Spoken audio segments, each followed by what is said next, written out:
Hello everyone, welcome back to my channel. If you are new here, my name is Nania Yasmin, and for this week's video, I will be giving you all some things to consider before you make the decision to move abroad and become an English teacher. I get a lot of questions from you guys just pertaining to my day-to-day life in Taiwan, as well as what my job entails as an English teacher. So I hope what I give you today is helpful for you to ask yourself, are you really ready to make this jump? So with that being said, we'll get started with the video. And the first thing I think you should consider or ask yourself is, do you like kids? Do you enjoy being around children? Now, I know teaching English is kind of the easy way to legally move to another country and still make money. So it's an option for a lot of people because prior experience really isn't necessary and the hiring process moves pretty quick. Jobs are usually always available. So it's a great option for a lot of people, and that's no problem. I don't think you need to be passionate about teaching, or it doesn't need to be necessarily something you see yourself doing in the long run, but you should at least enjoy being around the students. You know, just look forward to providing them an exciting learning environment. Also, I know I've mentioned in a lot of my previous videos the benefits that come with teaching English. For Taiwan specifically, I think the salary is pretty fair compared to the cost of living. Also, you know, I'm allotted a lot of time off and vacation. And for me personally, the work environment has just been a lot less stressful than what I was used to experiencing back home in America. So initially I thought, great, I'll be able to save money, I'll be able to travel, and I'll have the time to kind of clear my head to figure other things out. That's, again, no problem, but I personally still have always loved children and being around them. So I knew, although I didn't have prior experience, this would probably be something that I would enjoy and I was willing to try out. So definitely ask yourself that. You know, even with all of the benefits, if you don't enjoy your job or if you don't enjoy children, those benefits may not even be worth it for you to stick around and make a decision like this.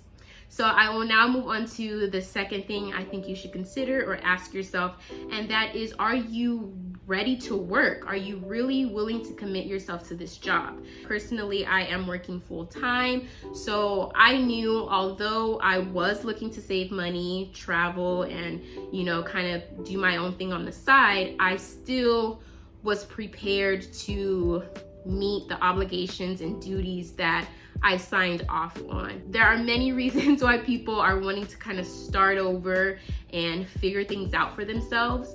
But when you decide to become an English teacher, your decisions no longer just affect you. They affect your employer, they affect your coworkers, and again, most importantly, they affect the students.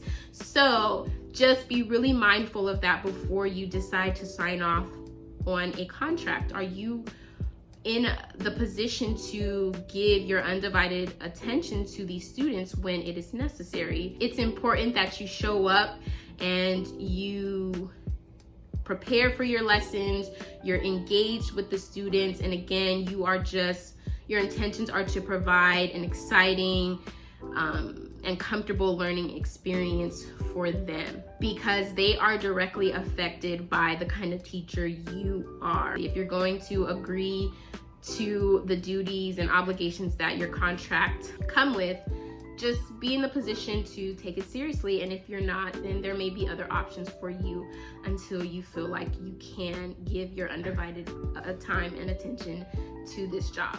I'd say number three, or the third thing you should consider or ask yourself before making this decision is, are you open-minded?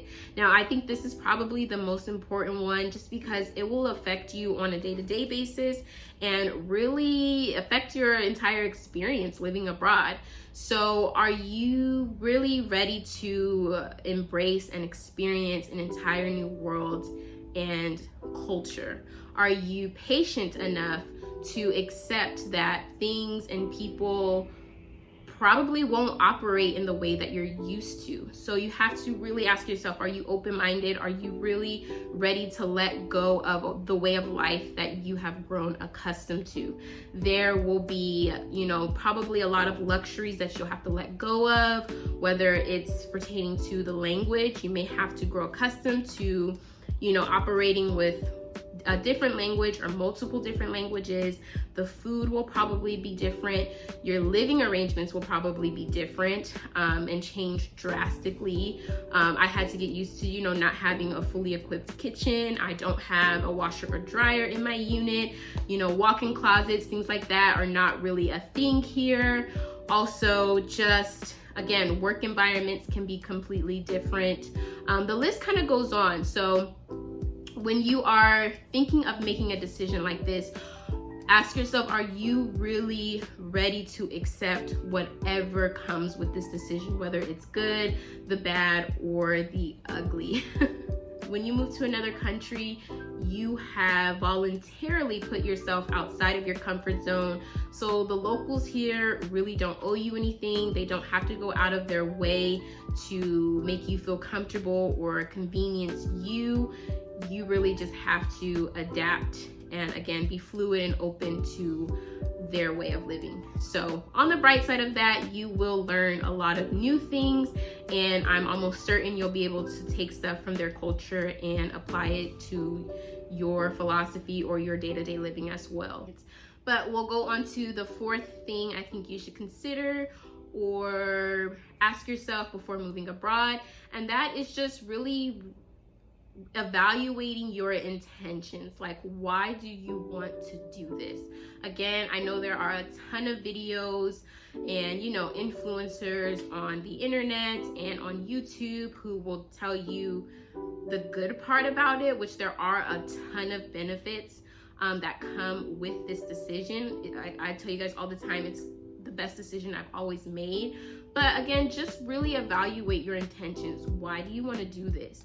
Are you really looking to embrace and experience another culture and be open to it? Are you really looking to grow and put yourself outside of your comfort zone, and grow as a person? Are you really willing to, again, commit yourself to this job as an English teacher and be involved in your students' progress and, really, if you can, build relationships with them, or at least their confidence when it comes to speaking English? So maybe those are some questions you can ask yourself. Again, I don't think there's any problem with wanting to move abroad to save money, to travel, and to figure things out. But if you're deciding to be an English teacher, just be prepared to take it seriously. Also, try to prevent, breaking your school contracts. If you sign up for 6 months or a year, try your best to fulfill what you signed off on. I know now there are a lot of people that are trying this out for the first time. Maybe you just really don't enjoy the country you're in, or you really don't enjoy teaching, or life just throws things at you that you really couldn't prepare for. That's understandable.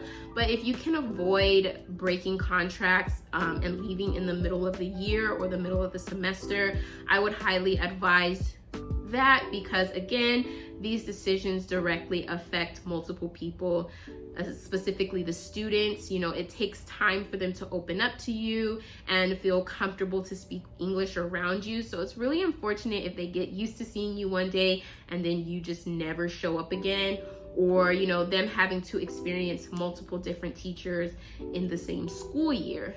So just be mindful of, I guess, this decision. And if you've made it this far in the video, you still feel like this is the move for you to make, you want to become an English teacher abroad, or specifically you're interested in teaching in Taiwan, then check out me and my husband's company as well as our business partner. It is TZip. I am wearing our company shirt today. You can visit our website, tzip.com, and reach out to us. We work with schools in Hsinchu City, Taiwan, and help them find native English speakers to work in their schools. More specifically, cram schools. So if you think that'll be a good fit for you or you're interested, then again, check out our website and you can shoot us an email if you want to move forward in the process, and we will do our best to help you find the best position for you that is available. And that is all I have for today, everyone. If you have any questions, comments, or concerns, as always, leave them down below. Also, I want to note I have a new Instagram account. It is very similar to my last one, but if you've been trying to reach me via Instagram, my new name is Nania.Yasmin. Again, it is Nania.Yasmin. So I will leave that for you as well, and I will see you guys next time. Thank you.